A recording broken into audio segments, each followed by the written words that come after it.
What's going on with the Overwatch League potentially ending? Answer: alright, gonna be as thorough as possible here. The league had been somewhat going downhill ever since COVID first hit. The third season was supposed to be the biggest one yet, with LANs every weekend and each team hosting at least 2 LAN events. And then COVID hit. Since then, the league's been somewhat struggling to get back on its feet, and some things never returned to how they were before COVID. For example, regular season games are still online instead of on LAN, and there's still an East/West region split with cross-region play limited only to tournaments. However, signs that things were starting to really crack started earlier this year, when one of the 20 franchises just straight up did not sign any players. There were already rumors of their disbandment.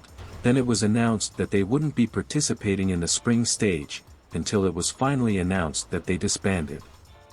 Other teams weren't looking too hot either. Several teams, including last year's winners Dallas Fuel, had only signed 5 players. Technically, the minimum roster size is 6, but since you only need 5 players on the field at once, some teams decided that their 6th member would simply be a staff member under a player contract. This was most evident when one of the players on the Vegas team couldn't play, and their GM had to sub in. As for the payout, we first, and really, only officially, heard from it from the Activision Blizzard Q2 2023 financial results. Scroll down to the Overwatch League section. Following the conclusion of the current Overwatch League season, the teams will vote on an updated operating agreement. If the teams do not vote to continue under an updated operating agreement, a termination fee of $6 million will be payable to each participating team entity. So yes, if a team does not agree to whatever updated operating agreement they're cooking up, they will indeed just receive $6 million. As the season ended yet, this vote has not yet occurred, and we also don't know the details of the new operating agreement. This comes after the league rescinded the remaining franchise fees for all franchises earlier this year. As for Sean Miller, Director Man, getting booed on stage, this is mostly because of frustrations surrounding the current, and thus maybe final, year of the league.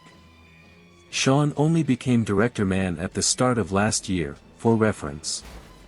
The current season saw a bunch of changes that people were not happy with, such as them filling up the East region with contenders teams due to a lack of franchise teams in the region. This wasn't that unpopular with fans initially, but we'll get back on that, the season only having one mid-season tournament while other seasons had 3 to 4, the sunsetting of Stats Lab in the middle of the season, meaning we'll only ever have 5.5 seasons worth of statistics in it, the fact that we never got a replay viewer after the league switched to OW2 last year, a very confusing play-in/knockout format for the East region which resulted in contenders teams being massively disadvantaged. Told you we'd get back to it. Very weird playoffs seeding that pretty much everyone, including players, was confused by, and finally a very weird playoffs format which featured 2 different brackets of 4 teams, a third-place match, and no double elimination for the final 4 teams, while other seasons had a perfectly fine full double elimination format. That all being said, competitive Overwatch is not dead. It will always continue, in one form or another. There's too much passion and love in this community that it won't just vanish overnight. The league just put out a statement saying that they're focused on building our vision of a revitalized esports program. I suspect that the league will stay in some form, but with massive changes. So yeah, as things currently look, the league as we know it is over, and there'll be massive changes on the horizon. That turned out a little long, my bad. I love competitive Overwatch with all my heart, so I had quite some details to share. If you have any questions, feel free to ask them. Edit, I forgot a big one. Thanks/you/LeechesWonder for reminding me. Chinese company NetEase that distributes Overwatch in China had a falling out with Activision Blizzard, which has resulted in ActiBliz games becoming unavailable in China.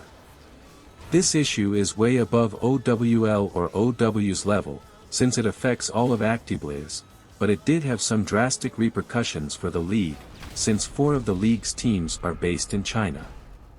In the end, I think all teams with majority Chinese players had to move their whole team over to Korea in order to keep playing, and there was of course no more Chinese amateur scene. This all happened fairly sudden and unexpectedly, which did not help.